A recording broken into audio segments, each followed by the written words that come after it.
तो वो तेलंगाना का नाम भी लेते हैं। उनकी जो स्ट्रेटेजी है ओवरऑल, उसमें ये है कि यहां हिंदू मुसलमान करने की गुंजाइश है, तो यहां पे इसको हम 4 से 10 करेंगे, बोलते हैं वो ऐसा। अब ये आप सबकी जिम्मेवारी है, हमारी जिम्मेवारी है कि इनको 2 के नुकसान में ही भेजें, नफे में नहीं भेजना है इनको तेलंगाना से। और यूं भी तेलंगाना में आपने एक डिक्टेटरशिप को तो खत्म कर दिया। ये जो बीआरएस की तानाशाही चलती थी, मैं आता था, देखता था, कहीं पे प्रोटेस्ट नहीं कर सकते, कुछ नहीं कर सकते, जो बोले उसको जेल में, ये सब करते थे। तो एक तानाशाही आपने खत्म कर दी, अब दूसरी ऊपर वाली तानाशाही को भी खत्म करना आपकी जिम्मेवारी बनती है। ये जो तानाशाही शब्द है, ये आज से 6 महीना पहले चल नहीं रहा था, लेकिन अब चल रहा है गांवों में। अब लोगों को जाके बताते हैं। किसी ने, टीवी वाले ने मेरे से पूछा, जी कि इस मैच, आप बताते थे मैच का स्कोर क्या होगा, इस मैच का स्कोर क्या होगा। मैंने कहा कि भाई, जिसको तुम मैच कह रहे हो, ये मैच शुरू होने से पहले इसके 2 रेफरी बदल गए, 2 अंपायर बदल दिए मैच शुरू होने से 2 घंटा पहले। चुनाव की डिक्लेरेशन से 1 हफ्ता पहले इलेक्शन कमिश्नर ने रिजाइन कर दिया। आज तक कोई खबर नहीं है क्यों रिजाइन किया। कॉन्स्टिट्यूशनल ऑफिस था, पूरा प्रोटेक्शन था, वो बंदा चीफ इलेक्शन कमिश्नर बनने वाला था अगले साल। ऐसी पोस्ट कोई जल्दी से छोड़ता नहीं है, चुपचाप से चला गया। और हिंदुस्तान के मीडिया का भी देखिए, एक रिपोर्ट नहीं है कि वो आदमी शख्स गया कहां, क्यों गया, क्या हुआ, कहीं कोई रिपोर्ट नहीं। सुना है कभी मैच से 2 घंटा पहले 2 अंपायर बदल दिए? और नए अंपायर किसने चुने?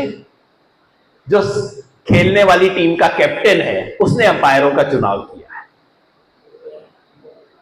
मैच शुरू होने से पहले रूल्स बदल रहे हैं।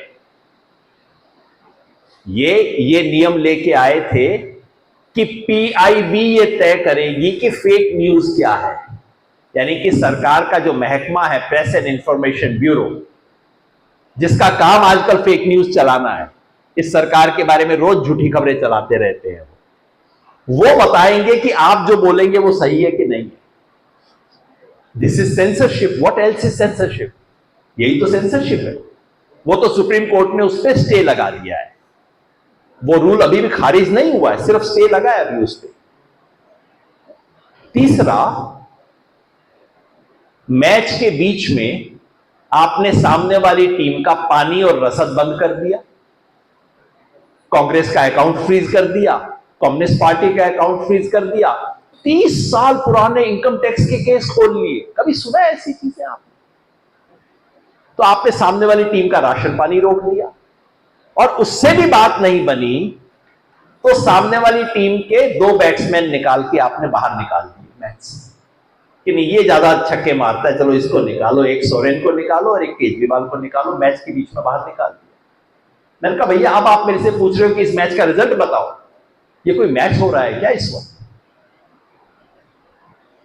भाई, मैंने 1977 का इलेक्शन भी देखा है, आपने देखा होगा, 1977 इमरजेंसी में डिक्टेटरशिप थी, लेकिन जब इलेक्शन हुआ जनवरी 1977 से लेके मार्च 1977 के बीच, इलेक्शन ईमानदारी से हुआ था।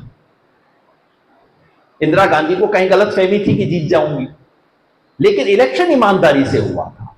यहां इलेक्शन के बीच में कर रहे हैं ये सब काम, और इलेक्शन कमीशन ने देखता जा रहा है।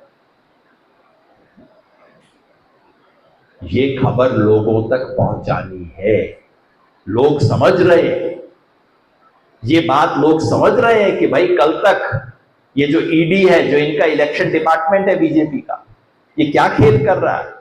वॉशिंग मशीन को लोग अब समझ रहे हैं गांव में। ये खबर लेके जानी है हिंदुस्तान के लोगों में। मैं जब घूमा उत्तर प्रदेश में, तो मुझे एक तसल्ली हुई कि हिंदुस्तान का औसत नागरिक, ठीक है, पूरा जानता नहीं है, कभी कभी झूठ मान लेता है, कभी कभी छोटे लालच में भी आ जाता है, लेकिन जिस दिन उसको लगे कि उसकी डेमोक्रेसी उससे छीनी जा रही है, उसका हक उससे छीना जा रहा है, तो फिर वो ये बर्दाश्त नहीं करेगा। मगर ये बात उस तक ले जाना हमारा काम है।